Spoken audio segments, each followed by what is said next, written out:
నమస్తే, welcome to our channel.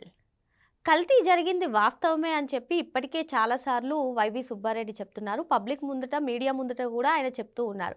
మరి కఠినమైన శిక్షలు పడతాయి బాధ్యతలందరికీ కూడా అని చెప్పి ఆయన చెప్తున్నారు. మరి ఈ కేసులో ఆయన బాధ్యుడు కాదా? తెలుసుకునే ప్రయత్నం చేద్దాం. దీన్ని విశ్లేషించడానికి మనతో పాటుగా ఉన్నారు సీనియర్ జర్నలిస్ట్ సత్యమూర్తి గారు. నమస్తే సార్. నమస్కారం అండి. వైవి సుబ్బారెడ్డి మీడియా ముందు మాట్లాడుతూ ఆయన ఏమన్నారో ఆయన మాటల్లోనే వినిపిస్తాను సార్. కల్తీ జరిగిందని నేను ఒప్పుకోవడం కాదు. సిట్ వాళ్ళు రిపోర్ట్ లో మెన్షన్ చేశారు. కల్తీ కారకులైన వాళ్ళ పేర్లు కూడా మెన్షన్ చేశారు స్వామి. వాళ్ళందరిపై చర్యలు తీసుకోవడం కూడా జరుగుతుందని వాళ్ళు సిట్ రిపోర్ట్ లో కూడా రాశారు కదా. ప్రధానంగా ఎందుకు ఉందనేది అపవాదం మా పార్టీ మీద మా మీద మోపారు చంద్రబాబు నాయుడు గారు. దానిపై మేము సుప్రీంకోర్టుకి వెళ్ళడం జరిగింది. సుప్రీంకోర్టు అపాయింట్ చేసిన కమిటీ సిట్ ఎంక్వైరీ చేసింది. దాంట్లో జంతుకోలేదు. ఎస్, కల్తీ జరిగిన గీ సప్లై చేశారని చెప్పారు. దానికి బాధ్యులైన వాళ్ళు కూడా ఎవరెవరు బాధ్యులో వాళ్ళపై చర్యలు తీసుకోవడం జరుగుతుంది. సార్, మరి కల్తీ జరిగింది నిజమే, సిట్ కూడా చెప్పింది. సుప్రీంకోర్టు ఆదేశాల మేరకు ఏర్పాటు చేసిన సిట్ చెప్పింది. కానీ జంతుకో కలవలేదు, మా పైన ఆ నేరం మోపుతున్నారు అంటున్నారు. ఇక్కడ ఇంకో అంశం ఏంటంటే ఎవరైతే బాధ్యులు ఉన్నారో వాళ్ళందరికీ కూడా కఠినమైన శిక్షలు పడాలి అంటున్నారు. మరి ఈయన బాధ్యుడు కాదా ఈ కేసులో? మనం ఇప్పుడు ఏం చేయాలంటే మనం ఏం చేయాలంటే ఈ వీడియోని ఎవరైతే సిబిఐ ఆఫీసర్లు ఉన్నారో కేసు దర్యాప్తు చేసి ఛార్జ్షీట్ ఫైల్ చేసిన ఆఫీసర్లకి పంపించాలి. ఎందుకు అంటే వైవి సుబ్బారెడ్డి మరి ఎట్లా తప్పించుకున్నాడో తప్పించుకున్నాడు. ఆ తప్పించుకోవటానికి కారణాలు ఏంటి అనేది మనం కాదు చెప్పాల్సింది, సిబిఐ ఆఫీసర్లు చెప్పాలి. ఇప్పుడు ఆ కేసులో ఉన్న వాళ్ళవి మొత్తం 36 పేర్లు పెట్టారు కదా. ఆ 36 మంది కలిసి కుట్ర పన్నారు అని సిబిఐ చెప్తుంది. ఆ కుట్ర ఈ 36 మంది కలిసి పన్నితే పారుతుందా అనే దానికి ఆన్సర్ ఎవరు చెప్పాలి? సిబిఐ ఆఫీసర్లు చెప్పాలి. లేదు, రాష్ట్ర ప్రభుత్వం తరఫున ఉన్న ఒక ఇద్దరు ఐపీఎస్ ఆఫీసర్లు, సీనియర్ ఐపీఎస్ ఆఫీసర్లు వాళ్ళు సమాధానం చెప్పాలి. నేను ఈ క్వశ్చన్ ఎందుకు అడుగుతున్నానంటే ఎంత ధైర్యంగా సుబ్బారెడ్డి పబ్లిక్ ముందరకు వచ్చి ఎట్లా చెబుతున్నాడో చూడండి. మొత్తం అంతా ఈ కాడూరు చిన్నప్పన్న. ఎవరు కాడూరు చిన్నప్పన్న? నీకు టీటీడీ ఎంప్లాయా? లేదు ఏదన్నా బాధ్యత ఉన్నదా? Kaduru Chinnappanna what is he? అతను కేవలం YV Subbareddy PA. YV Subbareddy PA ఈ నేరానికి పాల్పడితే వైవి సుబ్బారెడ్డి బాధ్యుడు కదా? ఈ మాత్రం లాజిక్ సిబిఐ ఆఫీసర్లకు తెలీదా? సిబిఐ ఆఫీసర్లు ఎందుకు ఇగ్నోర్ చేశారు? ఆ పాయింట్ని ఎందుకు ఇగ్నోర్ చేశారు? సమాధానం చెప్పాల్సింది ఎవరు? సిబిఐ సమాధానం చెప్పాలి. ఈ రోజున నేను తప్పించుకున్నాను అన్న ఆనందంలో వైవి సుబ్బారెడ్డి మాట్లాడుతున్నాడు. భూమన కరుణాకర్ రెడ్డి ఆల్రెడీ చెప్పేశాడు, మేము తప్పించుకున్నాం. మేము సుప్రీంకోర్టుకి వెళ్ళి కేసు వాదించటం వల్లే మేము తప్పించుకున్నాం అని పబ్లిక్గా చెప్తూ ఉన్నాడు భూమన కరుణాకర్ రెడ్డి. భూమన కరుణాకర్ రెడ్డి కానీ, వైవి సుబ్బారెడ్డి కానీ, చెవిరెడ్డి భాస్కర్ రెడ్డి కానీ, ఈ ముగ్గురు రెడ్ల ఈ ముగ్గురు రెడ్ల కన్సార్టియము కుట్ర పన్నాలి అంటే పైనుంచి ఆదేశాలు లేకుండా ఈ ముగ్గురు చేయగలుగుతారా? అంటే సీఎం వాళ్ళ నుంచి ఎవరో చెప్పి ఉండాలి. లాజికల్గా ఆలోచిస్తే వీటికి సంబంధించిన ఆధారాలు బయటికి తేవాల్సింది ఎవరు? నేను కాదు, మీరు కాదు, సిబిఐ తేవాలి. సిబిఐ తీసుకొచ్చి ఇదిగో అయ్యా ఇది కుట్ర జరిగింది అని చెప్పాలి. చెప్పిందా? చెప్పలా. వైవి సుబ్బారెడ్డిని వదిలేసింది, భూమన కరుణాకర్ రెడ్డిని వదిలేసింది, ధర్మారెడ్డిని వదిలేసింది. వీళ్ళకి పైనుంచి ఇన్స్ట్రక్షన్స్ వచ్చి ఉంటే వాళ్ళని వదిలేసింది. మరి ఇంతమందిని వదిలేసి ఒక్క చిన్నప్పన్నను పట్టుకుంది. ఓకే నీకు ఆధారాలు దొరకలేదు. నీకు ఆధారాలు దొరక్కపోతే ఏం చేసి ఉండాల్సింది అంటే, నాకు ఆధారాలు దొరకట్లేదు, నేను తూర్పు తిరిగి దండం పెడుతున్నాను, మీరందరూ కూడా దండం పెట్టండి అని చెప్పాలి. ఈ రోజున హవాలా జరిగిందని నువ్వే చెప్తున్నావు. కాడూరు చిన్నప్పన్న నీకు వైవి సుబ్బారెడ్డికి పిఏ అని నువ్వే చెప్తున్నావు. కాడూరు చిన్నప్పటి నుంచి దాదాపుగా 4,78,00,000 స్వాధీనం చేసుకున్నానని చెప్పి వాళ్ళ అకౌంట్లో ఉన్నాయని చెప్తున్నావు. ఇంకో 19 కోట్ల రూపాయలు ఇంకా వాళ్ళ దగ్గర నుంచి, ఎవరైతే ఈ పిరమిల్ జైన్ వాళ్ళు ఉన్నారే వాళ్ళ దగ్గర నుంచి స్వాధీనం చేసుకున్నట్టు చెప్తున్నావు. వాళ్ళ అకౌంట్లో ఉన్నాయని చెప్తూ ఉన్నావు.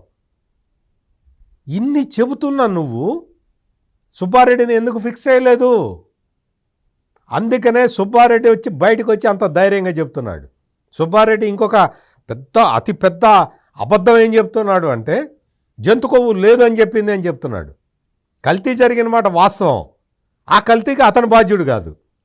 జంతు కొవ్వు లేదు అన్న సెంటెన్స్ వరకు అతను బాధ్యుడు అనమాట. అతను హ్యాపీ, సంతోషం. ఏంటిది? దేవుడితోటి రాజకీయాలు ఆడుతున్నాడు ఈ వైవి సుబ్బారెడ్డి.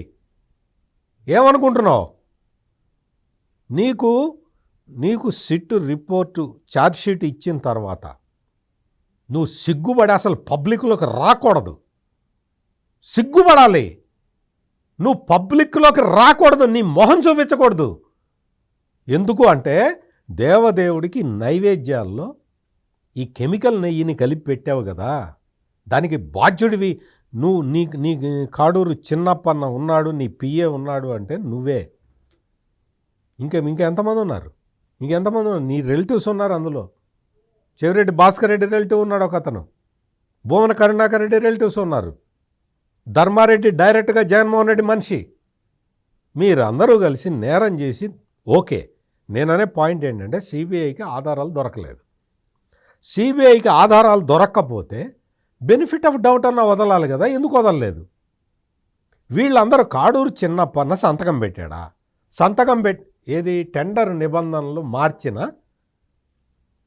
ఆ పేపర్ డాక్యుమెంట్ మీద సంతకం పెట్టింది ఎవరు? అతనికి బాధ్యత లేదా? దేశం మొత్తం ఇదే క్వశ్చన్ అడుగుతున్నది సిబిఐని. దేశం మొత్తం అడుగుతున్నారు. ఈ రోజున ఎవరైతే దీనికి బాధ్యులు ఉన్నారో వాళ్ళు తప్పించుకొని వాళ్ళు వచ్చి ప్రెస్ కాన్ఫరెన్సులు పెడుతున్నారు. మేము లేము, మేము లేము, మేము లేము, మేము లేము. ఇది పరిస్థితి. మీకు దేవదేవుడికి అన్యాయం చేసి ఈ కేసు నుంచి తప్పించుకున్నాము అని ఆనందపడుతుంటే ఆ ఆనందం కలకాలం నిలబడుతుందా అనేది నా సూటి ప్రశ్న. ఆల్రెడీ ధర్మారెడ్డి ఈ క్షోభను అనుభవించాడు. నేను వ్యక్తిగత జీవితాల జోలికి వెళ్ళను, నేను వ్యక్తిగతంగా ఆయనకి ఏం జరిగిందో నష్టం చెప్పను, కానీ భర్తీ చేయలేని నష్టం తగిలింది ఈ వైవి సుబ్బారెడ్డి పరిస్థితి ఏంటి? మొత్తం ఆయన కొడుకు విక్రాంతరెడ్డి గన్ పాయింట్లో కాకినాడ సెజ్ని, కాకినాడ పోర్టుని ఆయన కేవీ రావు అనే ఆయన దగ్గర నుంచి రాయించుకున్నాడని అదొక పెద్ద డీల్ కేసు ఉంది కదా. అంటే ఎందుకు చెప్తున్నానంటే భూమన కరుణాకర్ రెడ్డి సంగతి సరే, అతని మీద చాలా కేసులు ఉన్నాయి.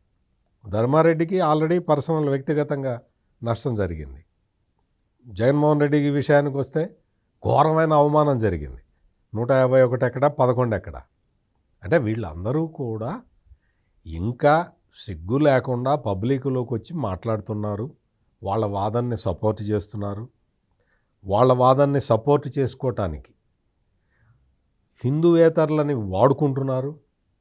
మొత్తం చాలామంది, నేను పేర్లు కూడా చెప్తా, క్రైస్తవ మతానికి సంబంధించిన ఆర్గనైజేషన్స్ అన్నీ దిగి ఈ సోషల్ మీడియాలో క్యాంపెయిన్లు చేస్తున్నాయి. జంతు కొవ్వు లేదు, జంతు కొవ్వు లేదు, జంతు కొవ్వు లేదు. మరి కెమికల్ నెయ్యి కదా, సింథటిక్ నెయ్యి కదా, అది క్యాంపెయిన్ చేస్తావా నువ్వు? అది చెయ్యట్లా. మొత్తం క్రైస్తవ సంఘాలకు సంబంధించిన వాళ్ళందరూ కూడా వేరే వేరే పేర్లతోటి దిగి రంగంలో దిగి మీకు ఇంకో విచిత్రం చెప్పాలా? వైఎస్ఆర్ కాంగ్రెస్ పార్టీలో ఉన్న హిందూ నాయకులు భయపడిసి వస్తున్నారు. వాళ్ళు ఇక్కడ వెంకటేశ్వర స్వామి కోపం వస్తే మన పరిస్థితి ఏంటి? వాడెవడు సపోర్ట్ చేయటంలా. మీరు గమనించండి, సోషల్ మీడియాలో ప్రచారం చేస్తున్నదంతా హిందువుల ముసుగులో ఉన్న క్రైస్తవులు, ఆ క్రైస్తవ సంఘాలు, దానికి సంబంధించిన మనుషులు, వీళ్ళు ప్రచారాలు చేస్తున్నారు. వైఎస్ఆర్ కాంగ్రెస్ పార్టీలో ఉన్న నిజమైన హిందువులు భయపడి చచ్చిపోతున్నారు ఇది ప్రచారం చేయాలంటే. అందుకని ఒక్కొక్కళ్ళు తప్పుకుంటున్నారు పక్కకి. ఇది జరుగుతున్నది. అందుకని సుబ్బారెడ్డి వచ్చి ఇట్లా చెప్పటానికి కారణం, భూమన కరుణాకర్ రెడ్డి వచ్చి అట్లా చెప్పటానికి కారణం, జగన్మోహన్ రెడ్డి వచ్చి ఇంకా తన వాదనని సపోర్ట్ చేసుకోవటానికి కారణం సిబిఐ ఇచ్చిన ఛార్జ్ షీటులో ఉన్న లోపాలు. ఈ లోపాలు మరి ఇట్లా వదిలేస్తారా, ఇదే ఫైనలా అని మీరు అడగచ్చు. ఇది ఫైనల్ కాదు. గవర్నమెంట్ కమిషనర్ ఆఫ్ ఎంక్వైరీస్ని వేసింది. కమిషనర్ ఆఫ్ ఎంక్వైరీస్ దగ్గర నుంచి రిపోర్టు రాగానే కోర్టులో ఇంప్లీడ్ అవుతారు. నేను చెప్తున్నా వినండి. ఇదంతా కూడా వీళ్ళు ఏ తిమ్మిని బమ్మిని తిమ్మించేసి సిబిఐనో లేకపోతే ఎవరిని మేనేజ్ చేశారో చేసుకున్నారు వీళ్ళు. డౌటే లేదు అందులో. ఎవరిని సిబిఐనే అంటే సిబిఐనే మేనేజ్ చేస్తారా అంటారు. ఇద్దరు రాష్ట్ర ప్రభుత్వ ఐపీఎస్లు కూడా ఉన్నారు కదా. ఒక food safety and security officer ఉన్నాడు కదా. ఆ ఫుడ్ సేఫ్టీ అండ్ సెక్యూరిటీ ఆఫీసర్కి ఈ సిఎఫ్టిఆర్ఐ రిపోర్టు తెలీదా? ఎన్డీవీఐ రిపోర్టు గురించి విశ్లేషించే అంత తెలివితేటలు లేవా? ఎట్లా ఒప్పుకున్నారు? అంటే నేనేం చెప్తున్నానంటే వాళ్ళ రిపోర్టులో, వాళ్ళ ఇంటర్నల్ రిపోర్టులో వాళ్ళు కూడా నిరసన తెలిపారేమో మనకు తెలియదు. కానీ బయటికి వచ్చిన ఛార్జ్షీట్ ఇది. ఛార్జ్షీట్ ఈ విధంగా సుబ్బారెడ్డి గురించి లేకపోతే కరుణాకర్ రెడ్డి గురించి ధర్మారెడ్డి గురించి లేదు. కానీ ఛార్జ్షీట్లో మరి అదే సిబిఐ ఆఫీసర్లు స్టేట్ గవర్నమెంట్కి పంపించిన రిపోర్టులో ధర్మారెడ్డి పేరు పెట్టారు కదా, అనిల్ కుమార్ సింఘాల్ పేరు పెట్టారు కదా, బాలాజీ పేరు పెట్టారు. బాలాజీ ఆయన చీఫ్ ఫైనాన్షియల్ అడ్వైజర్, ఆయన పేరు పెట్టారు కదా. మరి ఈ 3 పేర్లు ఇందులో ఎందుకు పెట్టలేదు? ఇవన్నీ క్వశ్చన్లు ఉన్నాయి, అన్ని అనుమానాలు ఉన్నాయి. ఇంకొకటి, వైవి సుబ్బారెడ్డి చెప్పింది శుద్ధాబద్ధం. ఛార్జ్ షీట్లో జంతువుల కొవ్వు కలవలేదు అని చెప్పింది అని అతను చెబుతున్న మాట శుద్ధాబద్ధం. ఛార్జ్ షీట్లో ఉన్నది జంతు కొవ్వు కలిసింది అని చాలా స్పష్టంగా ఉంది. చాలా స్పష్టంగా ఉంది. జంతు కొవ్వు లేదు అనే విషయం అక్కడ లేదు. క్లీన్ చిట్టి ఇవ్వలేదు. ప్రచారం చేస్తున్న క్రైస్తవ సంఘాలకి నేను ఒకటే విజ్ఞప్తి చేస్తున్నా. మీ దేవుడి గురించి, మీ నమ్మకాలు, మీ మత నమ్మకాలు, విశ్వాసాల గురించి ఎవరైనా ఇదే విధంగా తప్పుడు ప్రచారం చేస్తే మీకు ఎంత బాధ కలుగుతుంది? అందుకని హిందువులకు కూడా అంతే బాధ కలుగుతుంది.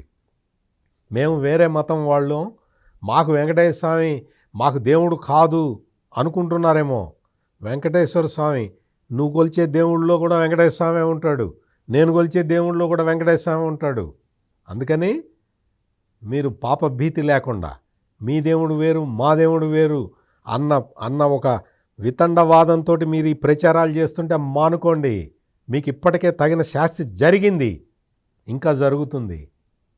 అందుకని జంతువుల కొవ్వు లేదు అని ఛార్జ్ షీట్లో కూడా చెప్పలేదు.